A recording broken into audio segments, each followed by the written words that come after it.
On the 3rd of April, 1994, in a heated meeting room above the Farm Credit Office in Coldwater County, a loan officer named Dale Sutter slid a folder across the table to a 64-year-old apple grower named Walt Brennan and told him in the kindest voice he owned.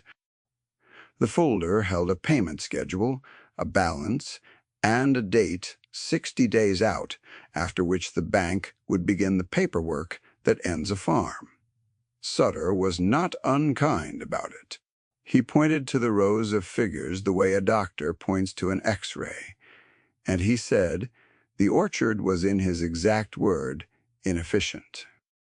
11 months later, on a cold March morning that should have been the worst morning of Walt Brennan's life, a buyer from 300 miles away wrote him a single check that settled the entire note, with money left to spare, and the number on that check was large enough that Sutter, who happened to be standing in the packing shed when it was read aloud, set down his coffee and did not pick it up again. This is the story of the 11 months in between. It is the story of one old man, one paid-off truck, one notebook of his father's, and one night of frost that fell in exactly the wrong place for everyone in the valley except the one man the valley had stopped listening to. Stay with me, because the part most people get wrong about that frost is that it was not luck. Let me tell you about Walt Brennan first, because you cannot understand the check without understanding the man, and you cannot understand the man without understanding that he was known in Coldwater County for two things. He was known for saying very little, and he was known for an orchard that, by every modern measure, he was running wrong. His ground sat on the north shoulder of the valley, where the river bent. 81 acres of apple trees his grandfather had planted, and his father had tended, and he had spent 51 years walking. The trees were old varieties with names the chain stores no longer carried, and they were spaced wide, the old way with grass between the rows, and Plover the bees worked in May. Half the valley had torn out trees like his in the 80s and replanted in tight trellised rows of a single bright modern apple that shipped well and sold by the truckload to the packers downriver. Walt had not. He had kept his father's mix of 24 kinds, some that ripened in August and some that held on the branch into October, and to the agronomist who drove the county roads with clipboards, his orchard looked like a museum that had forgotten to close. The bank saw it the same way. The same way. Walt carried a note from a bad stretch in the late 80s, a hailed-out year, and then a low-price year stacked on top of it, and he had been paying it down slow ever since, the way a man pays down a thing he intends to outlive. By 1994, the balance had become a problem, not because Walt had failed to pay, but because the price of his kind of apple had drifted while the cost of everything else had climbed, and a younger officer named Dale Sutter had taken over the file and run it through a model that did not have a column for anything Walt actually did. Sutter was 36 that spring, with a degree in agricultural economics and 3 years at the credit office, and a genuine belief that he was there to help people like Walt avoid a slower kind of ruin. I want to be fair to him because the easy version of this story makes him a villain, and he was not one. He was a careful man doing a job he thought was merciful. He had run the numbers on density and yield per acre and price per box, and by those numbers, Walt's orchard produced about half what a modern block produced on the same ground, and the conclusion the model reached was the conclusion any honest reading of those numbers reached. The trees were too far apart, the varieties were too many, and too slow. The whole thing was, he said again, gently inefficient, and the kindest thing he could do was tell Walt the truth while there was still time to sell to someone who would replant it right. Walt listened to all of it with his hat on his knee. The room above the credit office was carpeted and warm and smelled of new coffee, and there was a framed aerial photograph of the valley on the wall behind Sutter's desk, taken from a plane in some dry August, all the orchards laid out in tidy green rectangles from a height that flattened every slope in the county to nothing. Walt looked at that photograph for a while as Sutter talked from up there. You could not see where the ground tilted. From up there you could not see the river bend or the cold bottom or the north bench at all. It was a true picture, and it left out the only thing that mattered, and Walt thought that was about the size of the whole conversation. Sutter had a folder open and a pen, and he walked Walt through it, line by line, the way a kind man walks you through a thing he has decided is for your own good. Yield per acre against the county average, density against the modern standard, the interest accruing on the balance against the price his apples brought at the downriver packer, which had slipped 4 years running. He turned the folder so Walt could see the figure at the bottom, and he tapped it twice with the pen, gently, and he said the word again, the word that did all the work. Inefficient. He said it the way you would say a diagnosis to someone you like. He said there was no shame in it, that the world had moved and the orchard had not, and that the merciful thing, while there was still equity in the ground, was to sell to someone who would replant it right and walk away with something rather than wait for the bank to take it for nothing. When Sutter finished, Walt asked one question. He asked whether the model knew where the cold went on a clear night in April. Sutter looked at him, and there was a small pause while he decided the old man had not followed the financial argument. And then he said carefully that he was not sure he understood the question.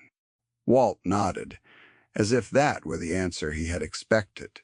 He said it was all right, that not many people did any more, and he put his hat back on, and he picked up the folder. Sutter slid him at the door, and he drove home with it, on the seat beside him.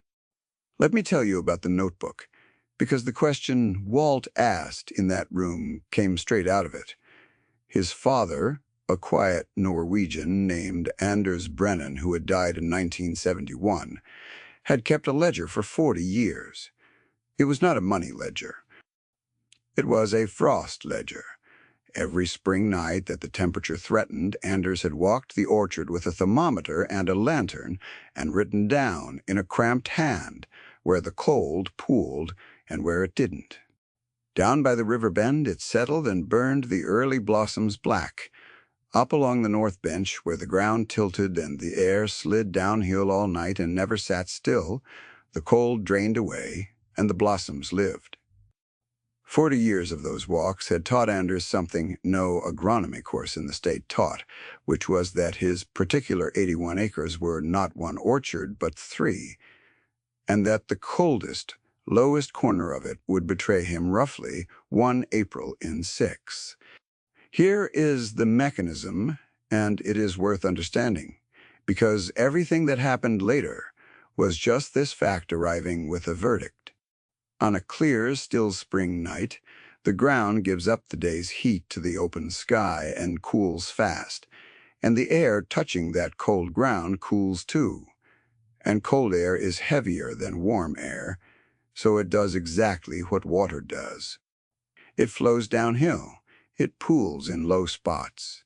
It runs along the ground like an invisible river and gathers in the bottoms where it can sit 10 or 15 degrees colder than the air on a slope 200 yards. Our caredmen call the warm slopes thermal belts and the cold bottoms frost pockets, and the difference between them on the wrong night is the difference between a crop and a catastrophe. The thing that makes it deadly is that you cannot see it. A frost pocket on a June afternoon looks exactly like a thermal belt. The same grass grows in it, the same trees, the same sun falls on it. It only shows itself on the clear, calm nights of early spring. for a few hours before dawn, and then it is gone again by mid-morning as if it had never been there. And a man can farm a cold bottom for 10 good years and never know what he is sitting on until the 11th spring comes warm and early and a clear night finds his blossoms open. Anders Brennan had mapped every thermal belt and every frost pocket on his ground. By hand, season after season, walking out at 1 and 2 in the morning with a lantern and a hand thermometer, he would set down at a marked stake, wait and read, then carry to the next stake and read again, 20 stakes a night, on the threatening nights, writing the numbers in the notebook by lantern light, with his breath showing.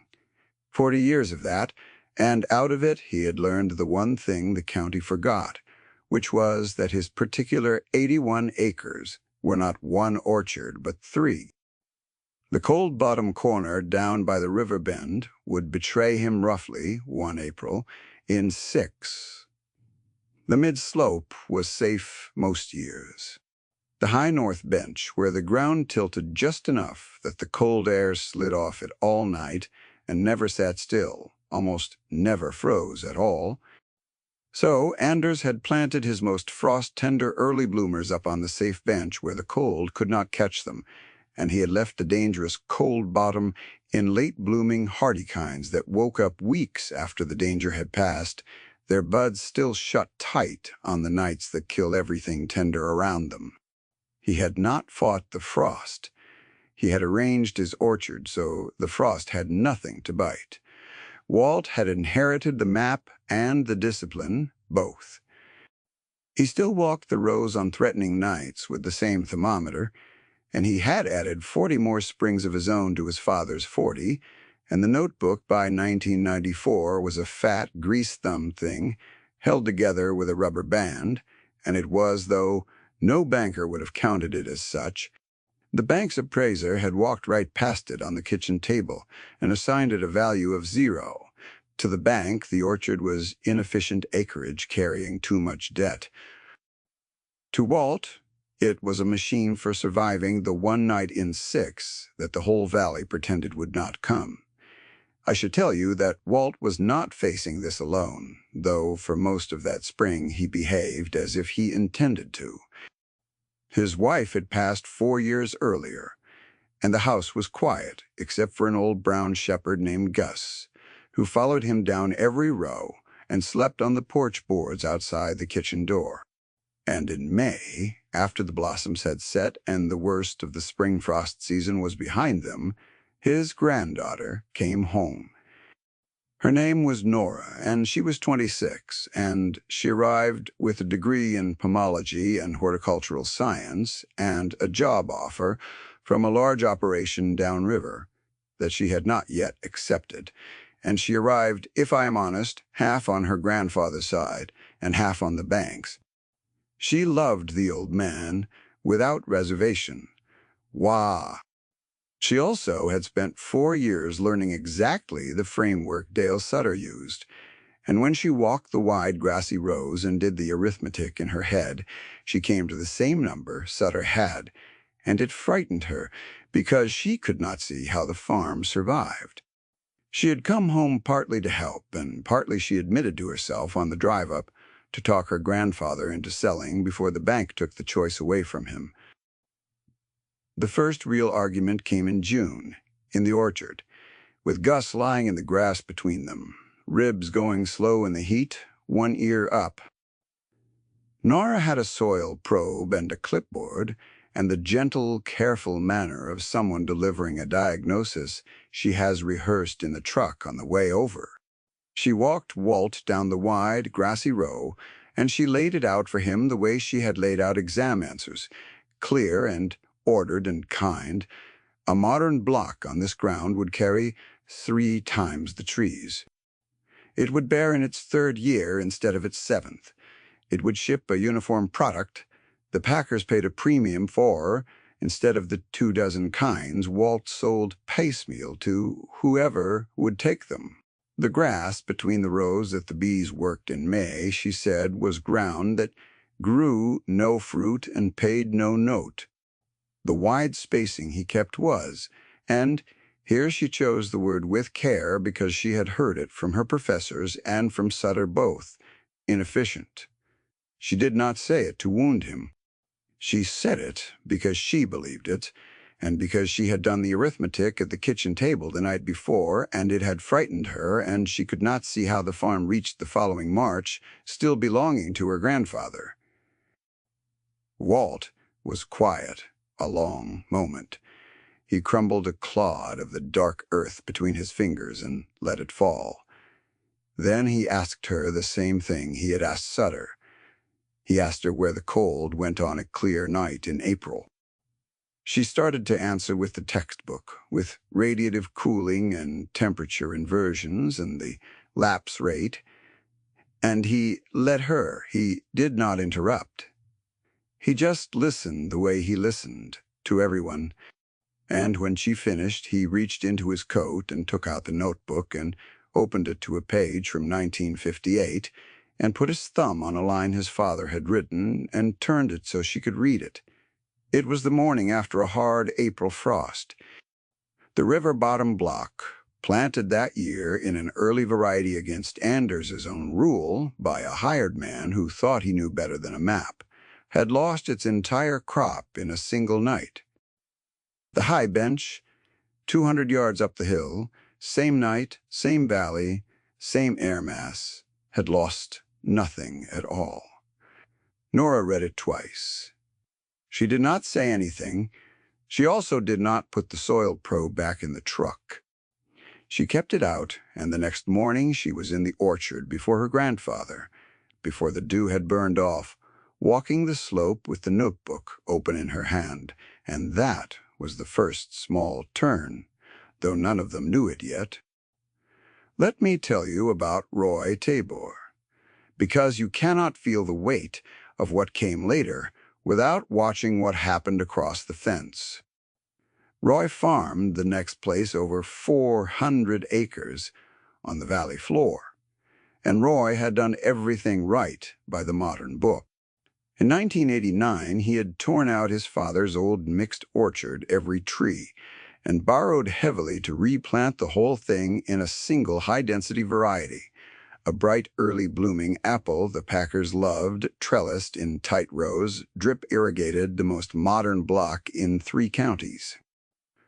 Sutter held up Roy's operation in that April meeting as the example Walt should follow. Roy bore early and bore huge. By 1993, his trees were loaded, and he had bought a new self-propelled sprayer and a second tractor and was talking about a third 100 acres, and the whole valley looked at Roy Tabor and saw a man who had read the future correctly while old Walt Brennan up on the North Shoulder fell further behind every year. I am not going to mock Roy. That is important, and I will hold to it, because the easy thing is to laugh at the man with the new sprayer, and there is nothing to laugh at. Roy had followed the best advice the credentialed world offered. He had done his homework. He had simply done one thing without knowing he had done it. He had planted 400 acres of a single early blooming variety, all of it waking at the same hour every spring, all of it tender at the same hour, all of it staked on the valley floor, where on the wrong night the cold air of the entire upper valley came sliding down and pooled. Roy had built the most efficient orchard in the county, on top of the biggest frost pocket in the county, and not one person with a degree had told him so, because the model that praised his density had no line for where the cold went. Through that summer, the 2 paths ran side by side, and the valley had no doubt which was winning. Roy's trees set a tremendous crop.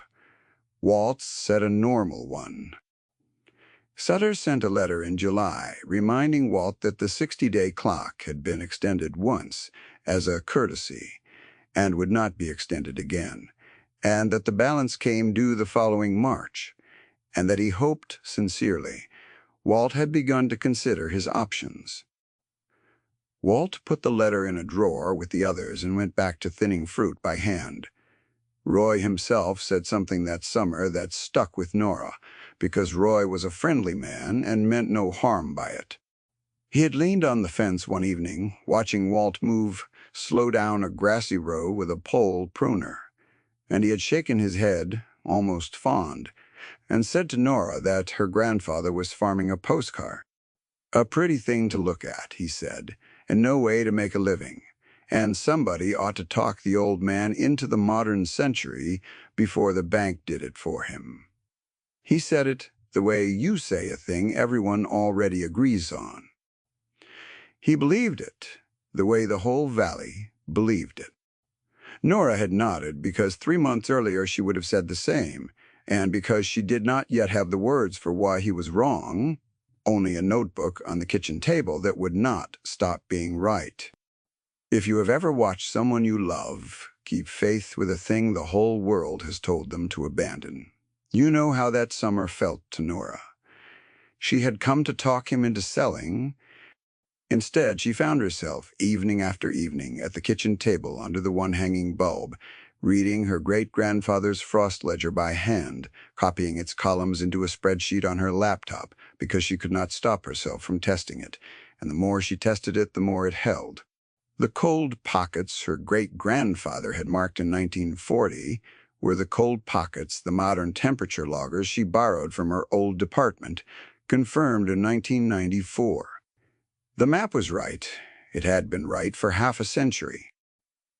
And somewhere in August, without telling anyone, Nora turned the rest of the way and stopped doing the arithmetic that ended the farm and started doing the arithmetic that might save it. She found something in the doing.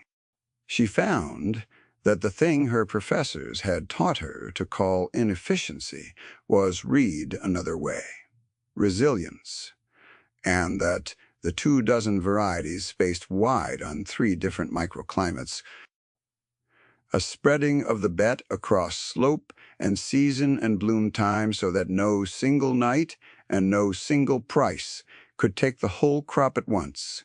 She had been taught to admire the orchard that put everything into one basket, because the basket was cheap to carry. She had never been taught what happens to that basket on the one night the valley turns to ice. Let me tell you about the night, because it came, the way it always eventually comes, and it came on the 9th of April, 1995, which was supposed to be safe. The valley had passed through March and into April with an early warm spring, the warmest anyone could remember, and the warmth had pulled the blossoms open 10 days ahead of normal across every early block in the county.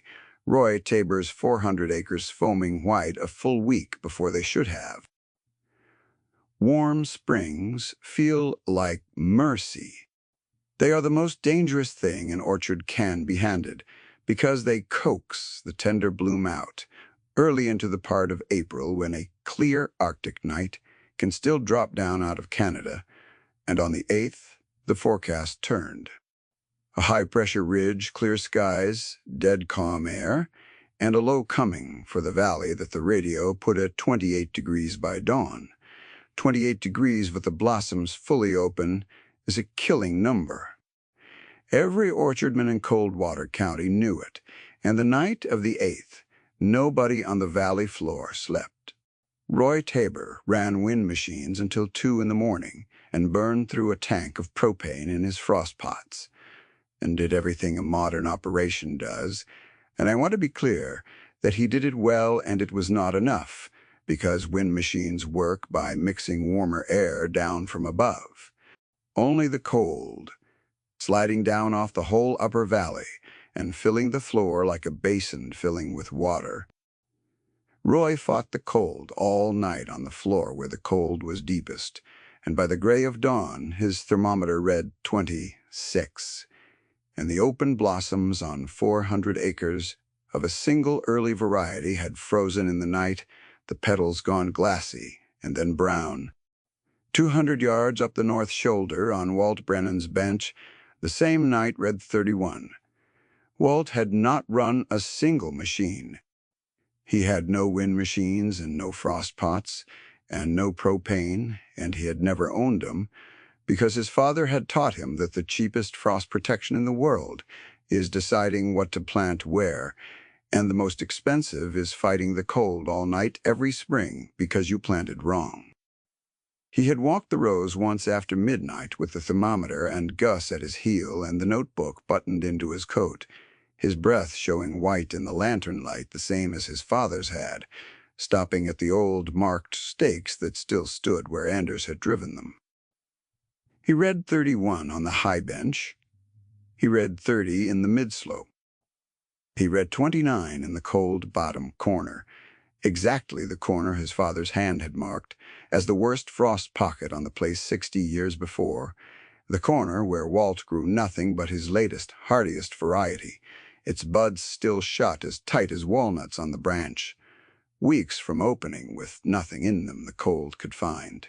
He stood there a while in the dark and listened to Roy Tabor's wind machines roaring 200 yards downhill and across the fence, a sound like distant aircraft that would not land, and he knew, the way you know a thing you have watched coming for 40 years.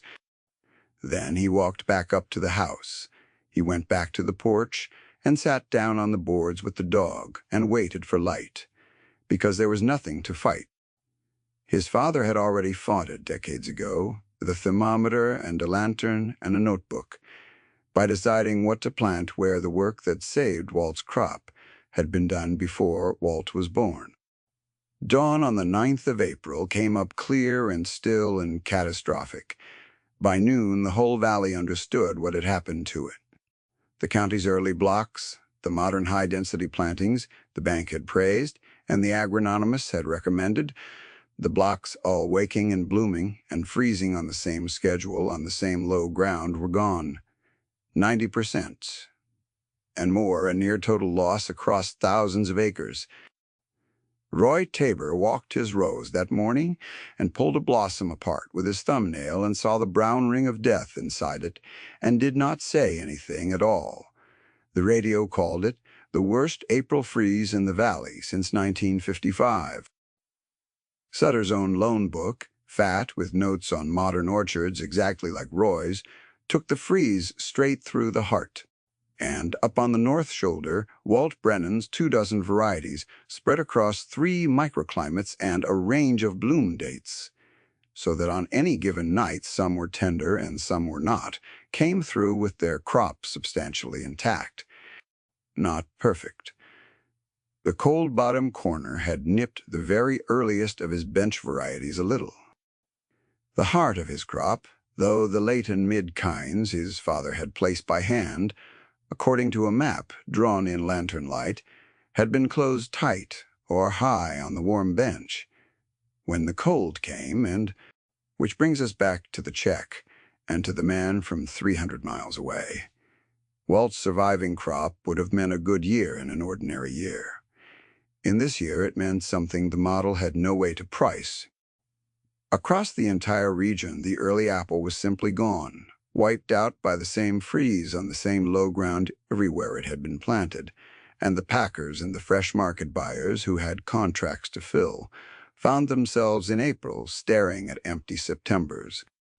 A buyer for a large eastern fresh market chain, a man named Harlan Pace, who had bought fruit for 30 years and had a reputation for never overpaying, began calling every orchard in the state that still had a crop, and there were very few and almost none with the range of old flavorful buyer. Storage holding varieties that the high-end side of his business wanted and could almost never get. Pace drove up the river road in March of the following winter, after the crop was picked and packed and held in Walt's cold storage, the old insulated shed Anders had built into the hillside. Nora met him. By then, Nora was not a visitor on the farm. She had turned down the job downriver in September, the week the surviving fruit came off the trees, heavier and finer than anything she had grown in 4 years of school. And she had spent the fall learning the notebook, the way you learn a language, walking the slopes with her great-grandfather's map in one hand and a modern data logger in the other. Stop proving the old man right point by point and writing it all down in a form the world could finally read. Let me tell you what happened in the packing shed. because it is the quietest scene in this whole story and the one that mattered most. Pace was a heavy, slow-moving man with reading glasses pushed up on his forehead and a pocket knife worn thin from 40 years of use, and he tasted his way down the line of bins without hurry, slicing fruit, holding each slice to the light from the shed window, chewing slowly, saying nothing, setting each core down on the lid of the bin in a neat row. He spent a long time on a knobbly russet kind that no chain store would stock, an ugly brown apple with a rough skin, the kind the agronomists had pointed to as proof the orchard belonged to another century. He ate a second slice of it. He turned it in his fingers and looked at it against the window light a while. Then he asked Walt one question, the way the truly qualified always ask one question. He asked how many acres of it there were and whether Walt could promise the same fruit next year. Walt said yes. Pace named a price. He named it for the whole crop, every variety, picked and graded, at a number per box that no apple out of Coldwater County had ever brought, because Pace was not paying for apples. He was paying for the only apples left standing in a region the frost had emptied, and for the proof, sitting right there in the bins, that this particular ground could produce them the year 1,000 modern acres could not. He did not negotiate. He set the figure down and waited. Sutter was there. Nora had called him plainly the week before and asked him to come see the crop he had written off, and to her own surprise he had come because Dale Sutter, whatever else he was a man who could be shown a fact. He stood at the back of the shed with his coffee while Pace and Walt settled the figure, and when the total was written out, the whole crop against that unheard-of price, it came to a number that paid the entire remaining note, every dollar of the balance Sutter had stamped with a 60-day clock 11 months before, and left more than that again. On top of it, the number was $412,000. It landed in that cold shed with a weight far past its size, because it was not just money, it was the motto overturned. It was 50 years of lantern-light walks, and a grease-thumb notebook finally read aloud in a language a bank could enter in a ledger. It was the exact orchard a credenzialed man had called inefficient in this room 11 months ago, producing in a single ruined year more than his efficient blocks had produced in their best. Nobody gloated. That is the part I want you to sit with, because it would have been so easy, and Walt did not do it. He did not look at Sutter. He folded the check once and put it in his shirt pocket and put his hand on the top bin on the russet apples, the way another man might put a hand on a shoulder. And he said to no one in particular that his father had planted that row in 1949. Sutter set his coffee down on the shelf by the door and left it there. He came over and he did not make a speech either. He said he had been wrong about the ground, and that he did not fully understand yet why he had been wrong, and he asked plainly if Walt would explain it to him sometime. It was a banker asking a farmer to teach him. Walt said the notebook explained it better than he could, and that Nora had it in a form Sutter would be able to follow, and that was how Dale Sutter came over the following year to spend a good many evenings at the kitchen table under the one bulb, learning where the cold goes on a clear night in April. Let me tell you what they did with the rest, because in this kind of story the number is never the end, only the hinge. Walt paid the note in full that March and burned nothing, and bought nothing he did not need. He bought one thing, a new cold storage compressor for the hillside shed, because the old one was failing, and the fruit was now worth protecting properly.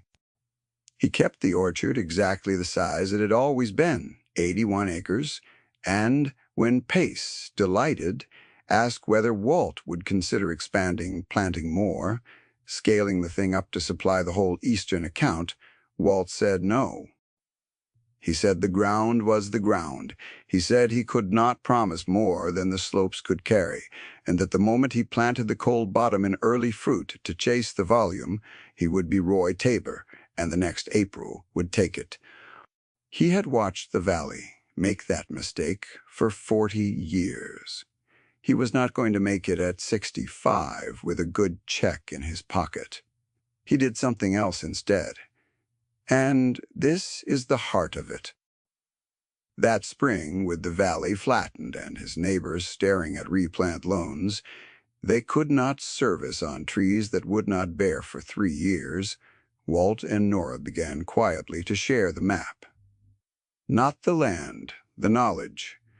Nora took her great-grandfather's frost ledger and the year of modern data she had laid over it and turned it into something she could give away.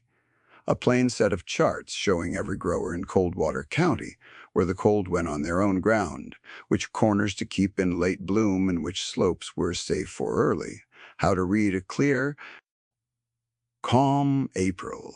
Night before it cost them a crop, Roy Tabor was the first man she sat down with. He came up the hill in May, hat in his hands the way Walt had carried his into Sutter's office, and he and Nora spread the charts on the kitchen table, and she showed him gently, without one word of blame, why his 400 acres had frozen and the old man's had not, and what to plant where if he replanted, and how to never let it happen again. Roy replanted over the next 3 years, and he did not replant 400 acres of one early apple on the valley floor. He put the floor into late-blooming, hardy kinds that woke after the danger, and he saved his slopes for the early fruit, and he diversified his varieties the way the old orchard up the hill had been diversified all along, and the bank, in the person of a chastened Dale Sutter, wrote the replant loan on the strength of a frost map drawn by a dead Norwegian in lantern light 50 years before. By the end of the decade, a dozen growers in the county were planting by Nora's charts, and the practice of mapping cold air drainage on your own ground, walking it on the threatening nights, with a thermometer the way Anders Brennan had quietly become the thing the smart young farmers in Coldwater County did, and the agronomists who drove the county roads had started a little sheepishly to recommend it. Nora stayed. She took over the orchard the year Walt turned 70 and runs it still, 81 acres, 24 varieties, wide rose clover in May, the cold bottom in late fruit, and the warm bench in early. Exactly as it was laid out by a man she never met, and the frost ledger sits in a glass case now by the kitchen door, the rubber band replaced, the pages copied and backed up and digitized, but the original kept grease-thumbed and cramped, because it is the deed that matters more than the deed. Here's the thing the model could not see, and it is worth saying plainly now that the story has earned it. There are 2 kinds of knowledge in a valley, like that one. There's the wide, fast, confident kind that measures what is easy to measure, trees per acre and boxes per tree and price per box, and draws a clean conclusion and calls it efficiency. And that kind of knowledge is genuinely powerful and genuinely useful right up until the night the world does something the model did not have a column for. And there is the narrow, slow, patient kind that comes from one family walking one piece of ground for 3 generations with a thermometer and a lantern, learning not the average, but the exceptions. Not what usually happens, but what happens on the one night in 6 that decides everything. The first kind of knowledge built the most efficient orchard in 3 counties. The second kind of knowledge was the only one still standing in April. Dale Sutter understood it in the end, which is the best thing I can tell you about him. He did not lose his job or his faith in numbers. He kept using the model. He just added a column to it that no business school had given him, a column for the things a place knows about itself that take 50 years and a notebook to learn. And he spent the rest of his career a better banker. For the morning he stood in a cold shed and watched a number he had called impossible. The valley still gets its warm marches. It still gets its clear, killing nights in April. The cold still slides down off the upper slopes on the still nights and pools in the bottoms exactly where a dead man's notebook says it will, the same invisible river running the same channel it has run since before anyone in the county was born. And on the worst of those nights, up on the north shoulder where the river bends, the lights stay off and nobody runs a machine because the fight was won 2 generations back by deciding what to plant where, and an old brown dog's granddaughter sits on the porch boards in the cold with a thermometer and her great-grandfather's map, and knows already which of her trees are safe. What is efficient is what survives the average year. What is wise is what survives the worst one, and the worst one always comes.